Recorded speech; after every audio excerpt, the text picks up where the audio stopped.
दिल्ली में गंभीर वायु प्रदूषण के मद्देनजर केंद्रीय प्रदूषण नियंत्रण बोर्ड और वायु गुणवत्ता प्रबंधन आयोग ने ग्रेडेड रिस्पांस एक्शन प्लान यानी GRAP के चौथे चरण को लागू कर दिया है। इसके तहत राजधानी में कई सख्त पाबंदियां लगाई गई हैं, जिनका उद्देश्य एयर क्वालिटी में सुधार लाना है। अब आपको बताते हैं कि ये क्या क्या पाबंदियां लागू की गई हैं।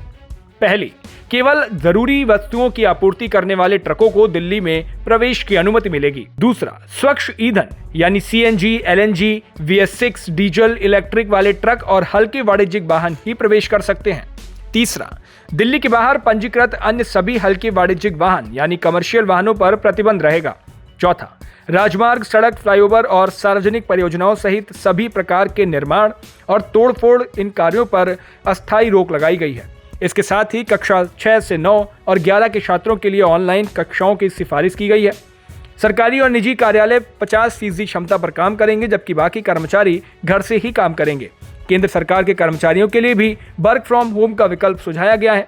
कॉलेज और अन्य शिक्षण संस्थानों को बंद करने और गैर जरूरी व्यावसायिक गतिविधियों को सीमित करने का निर्णय राज्य सरकारें ले सकती हैं। वाहनों के लिए ऑड इवन योजना लागू करने पर भी विचार किया जा सकता है।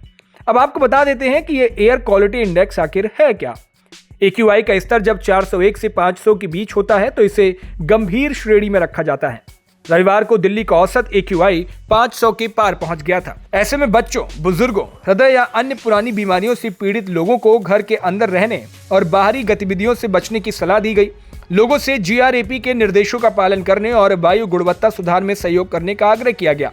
दिल्ली NCR में बढ़ते प्रदूषण ने जनजीवन को गंभीर रूप से प्रभावित किया है। GRAP के चौथे चरण के सख्त प्रावधान लागू कर सरकार स्थिति पर नियंत्रण पाने का प्रयास कर रही है। हालांकि बेहतर समाधान के लिए ठोस और व्यापक उपायों की आवश्यकता है।